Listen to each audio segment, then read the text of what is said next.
तो हेलो बच्चों, कैसे हैं आप? Welcome to channel and thank you so much watching our videos and आपका प्यार ऐसे ही मिलता रहे and we are just doing hard work for you and मेहनत चल रही है। अभी तो क्वेश्चन आंसर की सीरीज लंबी बाकी हैं और डबल मेहनत करेंगे। हुबहू क्वेश्चंस वही जो पिछले 15 साल से आ रहे हैं और ऐसे क्वेश्चंस जिनको एक बार अगर समझने के बाद आपका नंबर नहीं कटेगा, ये गारंटी है। मेहनत वही लगेगी जो आपकी और मेरी बराबर रहेगी।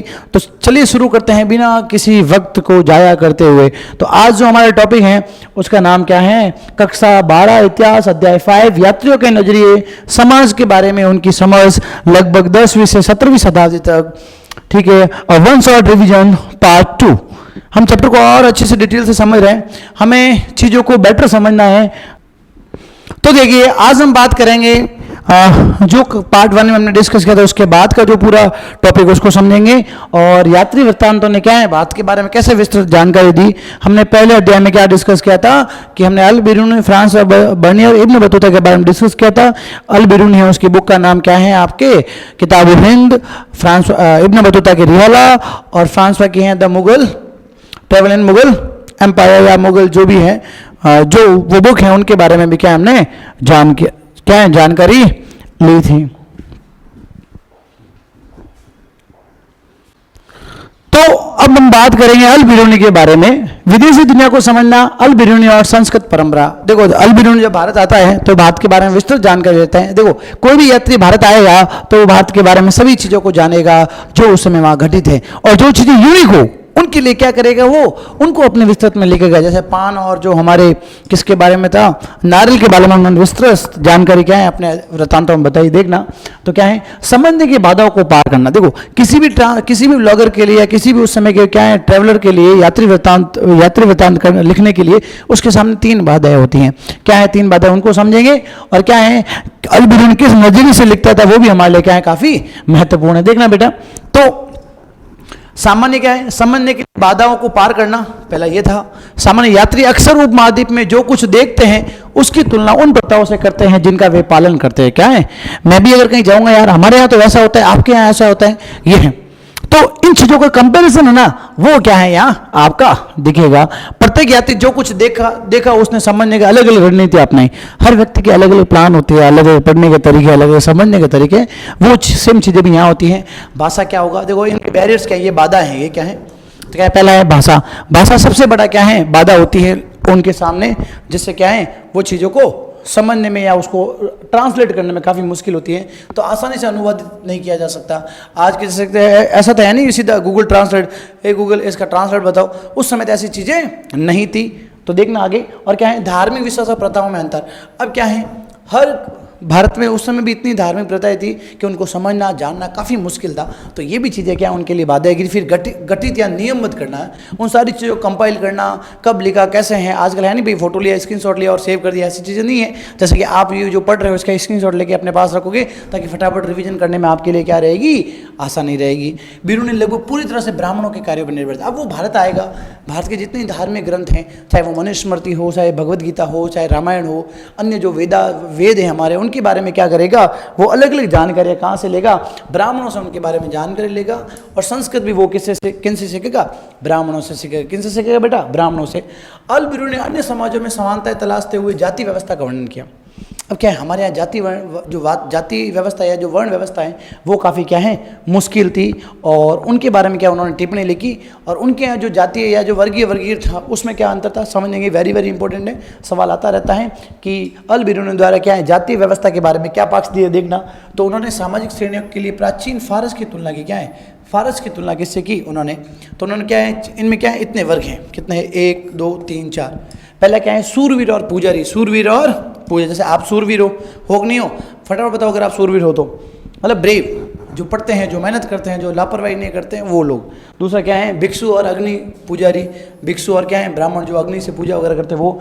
फिर है साधक, चिकित्सक और वैज्ञानिक। साधक, चिकित्सक और वैज्ञानिक। एंड फोर्थ वन क्या है, किसान और कारीगर। ऐसे इन 4 वर्गों में बांटा गया था। कितने वर्गों में बांटा गया था बेटा, 4। और इसकी तुलना हम क्या करेंगे, हमारे जो मनुस्मृति हैं, क्या है बेटा, मनुस्मृति के अंदर जो वर्गीकरण बताया गया है उसमें भी हम क्या है 4 वर्णों के बारे में जानेंगे। हमारे यहाँ क्या है, ब्राह्मण, क्षत्रिय, वैश्य, शूद्र और एक अंतिम जो इसमें माना जाता है वो क्या है, अस्पृश्य या अनटचेबल, अस्पृश्य। ठीक है, इन वर्गों का वर्णन किया। उसने बोला हमारे यहाँ ऐसे कोई अपवित्र वाले अस्पृश्य वाले सिस्टम था ही नहीं, हमारे यहाँ तो क्या है बहुत ही सिंपल है, आप जैसा काम करो उसके हिसाब से आपको बांटा जाएगा, क्या है वैसे। तो उन्होंने सुझाव दिया कि सामाजिक विभाजन केवल भारत तक सीमित नहीं था। उन्होंने बताया कि इस्लाम में भी सभी लोग समान होते हैं, कि सिर्फ आपके भारत तक ही सीमित नहीं है, हमारे यहाँ क्या है लोग तो समान होते हैं लेकिन क्या उनकी धार्मिक निष्ठा के भी आप पे क्या है उनको डिफर किया जाता है। तो क्या है, एक तो क्या है इस्लाम में, एक तो शिया है, एक क्या है, एक सुन्नी है, शिया और सुन्नी है। वो उन सभी चीज़ों क्या है हम आगे वाले चैप्टर में डिस्कस करेंगे, जिसमें इसको और डिटेल से बताया गया है और उसमें आपको और एंजॉय आएगा। बहुत बड़ा चैप्टर, लेकिन इसको इतना अच्छे से समझाऊंगा कि आपको एकदम कंठस्थ हो जाएगा। क्या हो जाएगा, कंठस्थ। यह समझ में आया क्या? ले लो मेरे साथ स्क्रीनशॉट ले लो, मैं भी पोस्ट देता हूँ, फटाफट स्क्रीनशॉट ले लो। इसको अल बिरूनी की जगह मुझे मत रखना, ठीक है? स्क्रीनशॉट ले लिया, चलो वेरी गुड। इसमें सवाल क्या बन सकता है कि जो अल बिरूनी है, मैं सवाल बता दूंगा वैसे, अल बिरूनी क्या जाति वर्गीकरण को कैसे समझाया और भारत से इसने तुलना कैसे की। उसके बाद क्या है, पवित्र की धारणा का खंडन किया। क्या हमारे यहाँ जो ये अछूत है या फिर क्या है हम अपवित्र मानते हैं, उसका खंडन किया। अपवित्र नाम कोई चीज़ है ही नहीं। अगर कोई व्यक्ति बदमाश है तो वो अपने अंदर सुधार ला के अपने आप को समझदार बना सकता है, नहीं हाँ या ना। जैसे आप पढ़ रहे हो, आप मान लो पहले नहीं पढ़ रहे अभी पढ़ रहे हो, इसका मतलब क्या है आपके अंदर बदलाव आया है। तो हर व्यक्ति के अंदर बदलाव ला के उसको पवित्र की धारणा में परिवर्तित किया जा सकता है। अरे हाँ या ना बोलो रे बाबा, ठीक है। देखो समझना, तो क्या है अल बिरूनी ने अपवित्र की धारणा का खंडन किया। किसका किया? अपवित्र की धारणा का खंडन किसने किया? तो सवाल आ सकता है अल बिरूनी ने किसने किया? अल बिरूनी ने। उन्होंने टिप्पणी की जो कुछ भी अशुद्धि की स्थिति में आ जाता है वह अपनी मूल शुद्धता की स्थिति को पुनः प्राप्त करने का प्रयास करता है और सफल हो जाता है, सूर्य वायु को शुद्ध करता है। क्या अगर कोई व्यक्ति अपवित्र है, अगर किसी व्यक्ति में कमी है तो व्यक्ति क्या कर सकता है? वो व्यक्ति क्या करेगा? मेहनत करेगा, लगन से चीज़ें करेगा, ईमानदारी के साथ सारी चीज़ें करेगा और वो क्या कर सकता है? अपने टारगेट को प्राप्त कर सकता है। क्या कर सकता है? अपने टारगेट को प्राप्त कर सकता है। अरे हाँ या ना, कर सकता है नहीं कर सकता है? बिल्कुल कर सकता है। क्या कर सकता है? अपने जो लक्ष्य की प्राप्ति कर सकता है। क्या कर सकता है? लक्ष्य की प्राप्ति। जाकिर हुसैन का एक बहुत शानदार क्या है, उनका कहना क्या है? सपने बड़े देखो। क्या देखो? सपने बड़े देखो, क्या पता भगवान देख रहा हो और बोल दे तथास्तु। ये बात रोज़ मुझे मोटिवेट करती हैं, आपको भी कर सकती है। सपने बड़े देखिए, सच होंगे। आप किस में बेहतर कर सकते हो वो चीज़ आपके लिए क्या हो सकती है? मील का पत्थर साबित हो सकता है, स्टोन माइल आपकी ज़िंदगी के बन सकता है। चीज़ें कब परिवर्तन होंगे पता नहीं चलेगा और आप एक अलग ही राह पे होंगे। मेहनत करो, ईमानदारी के साथ चीज़ें बदलेगी। ये क्या बताता है कि कोई अशुद्धि को क्या है शुद्धिकरण के पवित्र में लाया जा सकता है अगर वो प्रयास करता है। अर्थात क्या स्थायी रूप से कोई अपवित्रता नहीं होती है। हम भी जाते हैं, कोई भी पाप कर लो गंगा में, क्या है डुबकी लगाने के बाद पवित्र होते कि नहीं होते। हर धर्म में ऐसे क्या है परंपराओं को निहित किया गया है जिससे व्यक्ति क्या है पश्चाताप कर सकता है और अपनी गिल्टी को कम कर सकता है। अरे हाँ या ना। हालांकि वास्तविक जीवन में व्यवस्था इतनी धूमिल नहीं थी या धांधली नहीं थी, उसमें क्या इतना क्या इनकॉपरेशन नहीं था, ये लोगों का मानना है, लेकिन बात तो सत्य है। और ये बताओ ये सब बात कैसे बताएगा? अगर मान लो मुझे किसी ने बोला कि सर उस व्यक्ति को ये है ऐसे ऐसे, अब मुझे तो मैंने उस व्यक्ति से मिले ही नहीं, and then I think that he is person very, वो तो गिल्टी है ही नहीं, तो कैसे बताएंगे? तो क्या बोले उस व्यक्ति द्वारा मुझे बताया गया है कि उसके पहले ही मेरे दिमाग में इमेज बन गई, उस इमेज को क्या है यहाँ हटाएगा। ये बोला कि कुछ लोग बोलते नहीं सर ऐसी कोई बात नहीं है, हम क्या है हमारे ग्रंथों का क्या बताया अत्यंत क्या है शाब्दिक रूप से क्या व्यवस्था से बाहर, जिन्हें हम क्या मलेच्छ कहते हैं, जो क्या है ब्राह्मणीय वर्गीकरण का पालन नहीं करते हैं, उन्हें क्या बोलते हैं मलेच्छ वगैरह है, उन सबको क्या है बाहर रखा गया है। परिभाषित रूप से श्रेणी किसान और जमींदार के लिए जो मजदूर का काम करते हैं उन्हें क्या बोलते हैं, क्या कहते हैं अत्यंत कहा जाता है। जातीय विचारों के पीछे भारतीय ग्रंथों का बोध है। इसने ये सारी जो अपने मत दिए हैं, क्या दिए हैं मत, इन मतों का प्रमाण क्या है भारतीय, जितने जो भारतीय साहित्य ग्रंथ हैं उनका है, चाहे वो गीता मान लो, गीता रामायण, ठीक है गीता रामायण, उसके अलावा पुराण, उसके अलावा उपनिषद, क्या है उपनिषद, उसके बाद क्या है वेद, देख लो वेद आगे वेद हैं, अन्य साहित्यक ग्रंथ, ये सारी बातें क्या हैं उन्होंने पढ़ी समझी और क्या है इन चीज़ों को जाना। अब मुझे फटाफट उत्तर दो कि अल बिरूनी को कौन कौन सी भाषाएं आती थी, फटाफट दो। 1 नंबर का सवाल आ सकता है, जल्दी बताना, जो पहले बताएगा, जिसका सबसे पहले कमेंट आएगा कल उसका नाम लूँगा, and it's very appreciable for you. अगर हो तो मुझे व्हाट्सएप फोटो कर देना, आपका फोटो भी आ जाएगा यहाँ, ये बोलो ठीक है। फटाफट बताओ अल बिरूनी को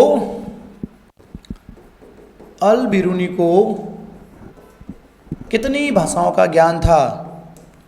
कितनी भाषाओं का ज्ञान था? क्या था? ज्ञान। अल बिरूनी को कितनी भाषाओं का ज्ञान था? फटाफट बता देना। इस सवाल का उत्तर जो बताएगा फटाफट पहला कमेंट, उसका यहाँ नाम लिया जाएगा और ये आपके लिए काफ़ी अप्रिशिएबल होगा। अब हम बात करेंगे इब्न बतूता के बारे में। किन के बारे में? Ibn Battuta. किसके बारे में? Ibn Battuta. ये जो व्यक्ति हैं, इस व्यक्ति का क्या नाम है? Ibn Battuta. इसकी शक्ल किससे मैच होती है? अगर आप बता सकते हो तो इट्स मज़ा आ जाएगा रियल में। अब देखो ये बता, ये लाइन इब्न बतूता और उससा।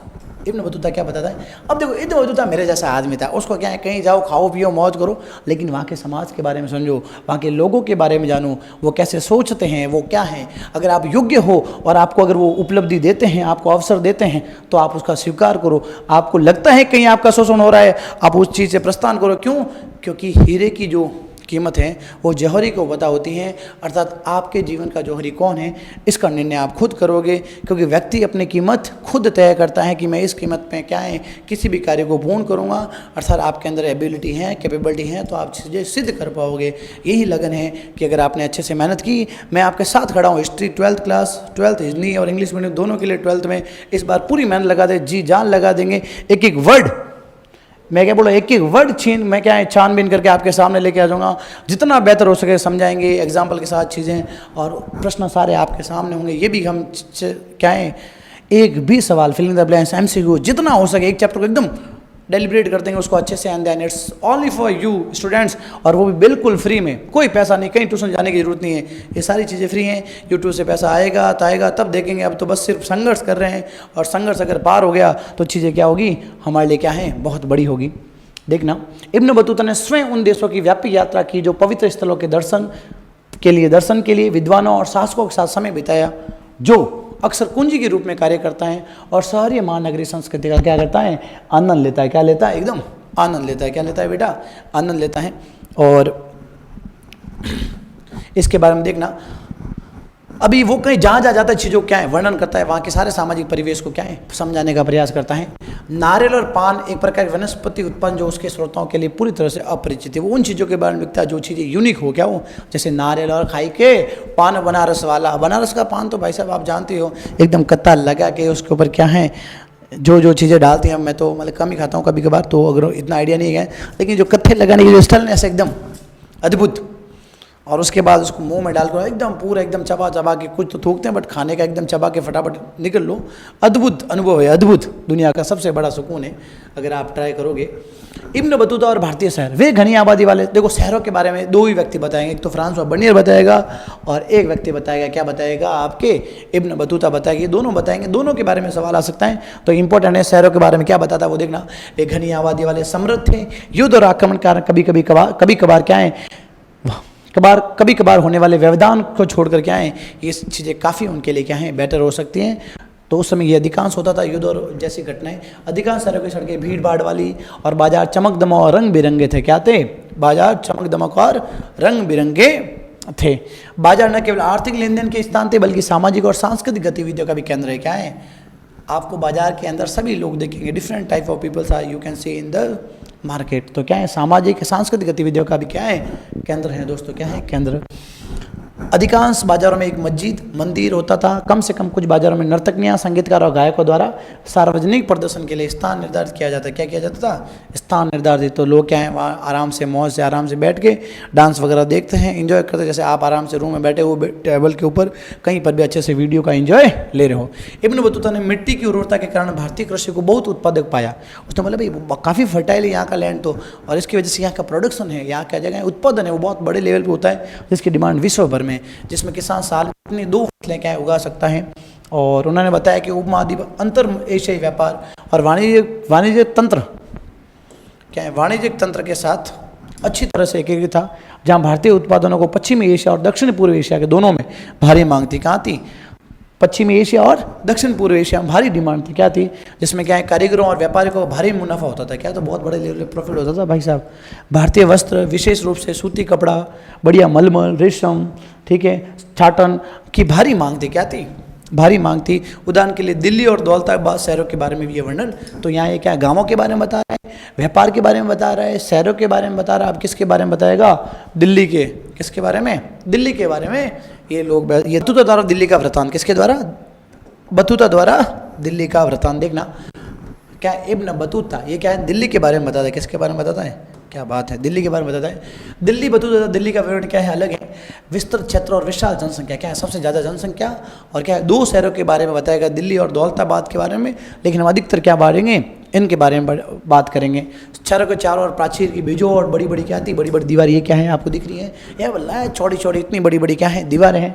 और 11 हाथ चौड़ी है। क्या? 11 हाथ भाई साहब।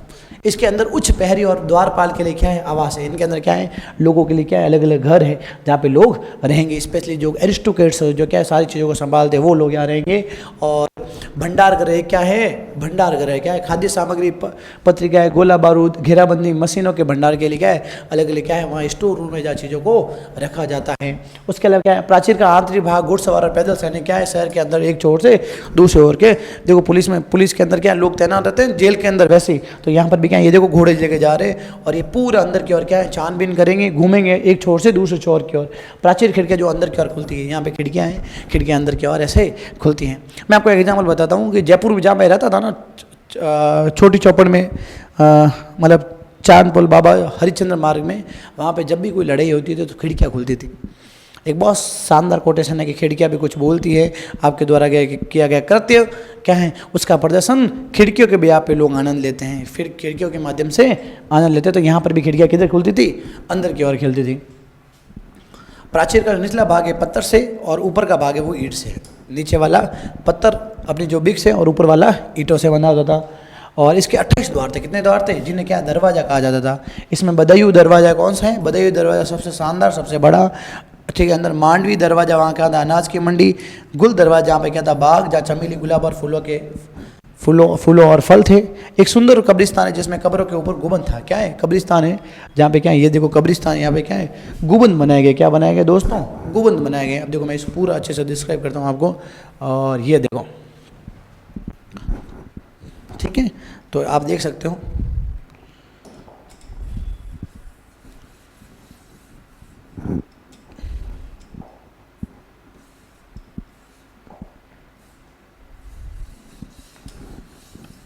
तो आप ये चित्र देख सकते हो कि कैसे चीज़ें क्या है, आप जान सकते हो, समझ सकते हो विस्तृत के बारे में।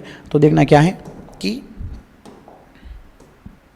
तो यहाँ पे क्या है? ये पूरी बाउंड्रीज हैं और ये बड़ी बड़ी बाउंड्रीज हैं। ये लोग क्या है? पहरेदार हैं। ये क्या है? आपकी कब्रें यहाँ पर भी हैं, कुछ यहाँ पर भी हैं। और यहाँ पे क्या है? लोगों के घर हैं और यहाँ खिड़कियाँ हैं जो अंदर की ओर खुलती हैं। और ये पूरा वर्णन क्या है? दिल्ली के बारे में। अब आप बोलोगे ताजमहल कहाँ से आया? तो AI द्वारा बनाया गया है। इसको आप क्या मान सकते हो? लाल किला। क्या मान सकते हो? अच्छा, लाल से लिखना पड़ेगा, कोई बात नहीं, अभी लिखते हैं लाल से। लाल किला,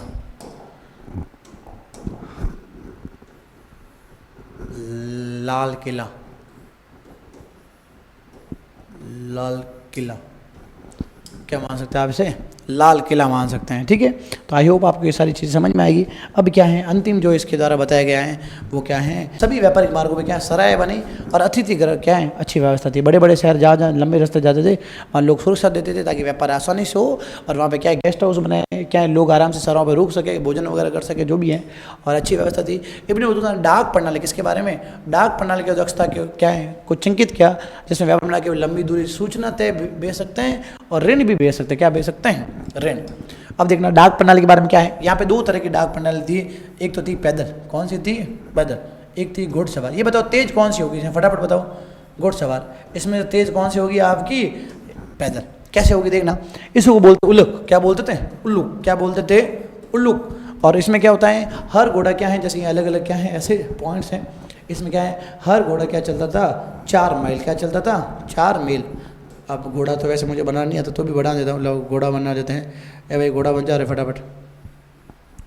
अब मुझसे तो घोड़ा ये घोड़ा ही है मान लो, है ना? ये घोड़ा है और सॉरी ये घोड़ा है। अब देखो मेरी पेंटिंग बहुत बुरी है, उसको पेंटिंग नहीं सिखाएगी, इसलिए क्या है ऐसी बनेगी। ये घोड़ा है और ये घोड़ा 4 मील भागता है और हर घोड़ा क्या है 4 मील के बाद चेंज होता है। जैसे और गति अधिक गति से चीज़ों को पहुंचाया जाए। दूसरा क्या है, पैदल क्या है, अब पैदल में क्या होता था, जैसे मान लो यहाँ पहुंचना है 1 मील है, क्या है 1 मील में क्या है 3 स्टॉपेज होते थे, क्या होते थे ऐसे। तो क्या करता है, यहाँ से यहाँ व्यक्ति जाता था, फिर यहाँ से यहाँ, फिर यहाँ से यहाँ, फिर यहाँ से यहाँ। तो इससे क्या बोलते थे, दावा। क्या बोलते थे, दावा। क्या बोलते थे, दावा। क्या बोलते थे। तो देखना, अब पैदल में प्रति मील 3 स्टेशन होते थे, इसे दावा कहते हैं, यानी 1/3 मील। और हर 1/3 मील पे क्या होता है, एक घनी आबादी, यहाँ क्या होता है, बड़ा शहर। क्या होता था, शहर में वैसे यहाँ क्या होता था, शहर। और जिसके बाद 3 मंडप होते, इसके बाहर क्या 3 मंडप होते हैं, ऐसे ऐसे 3 दिशाओं से। अपने ट्रैफिक लाइट होती है ना ऐसे। अब यहाँ पे लोग क्या है, आराम से एक व्यक्ति बैठा होता है और उसके हाथ में एक छड़ होती है, जिसके ऊपर क्या है, घंटियाँ लगी होती है ऊपर, और एक हाथ में जो भी सामान है उसको लेके जाना पड़ता है।